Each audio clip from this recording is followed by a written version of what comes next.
వారి నుంచి అన్ని నియోజకవర్గాలు మరియు కొత్తగా ఏర్పాటైన జిల్లాలు, వాటిలోని మండల, బ్లాక్ కాంగ్రెస్ కమిటీలు, గ్రామ స్థాయి నుంచి జిల్లా స్థాయి వరకు అన్ని పదాధికారుల వివరాలను సేకరించడం జరిగింది. అత్యంత పారదర్శకంగా కాంగ్రెస్ పార్టీ సంస్థాగత నిర్మాణం జరగబోతుందని అన్నారు.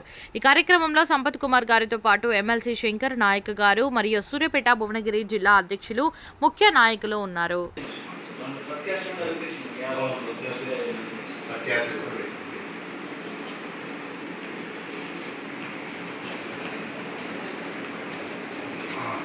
ఇవి పంపిస్తే కదా ఏమైనా తీసేదా డిఫరెన్స్ ఏమైనా ఉంటాయి, అడ్జస్ట్మెంట్ ఏమి 50% ఉంటుంది. ఎస్సీ ఎస్టీ బీసీ ఉన్నారా లేదా అది చేంజ్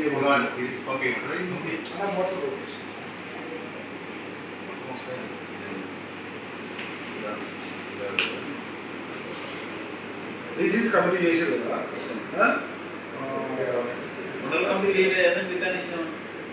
మండల కమిటీ అంటే మండల పార్టీ ప్రెసిడెంట్ బ్లాక్ పార్టీ ఒకటి జనరల్గా ఏమిటంటే మండల పార్టీ ఒకటే డిసైడ్ చేయాలి.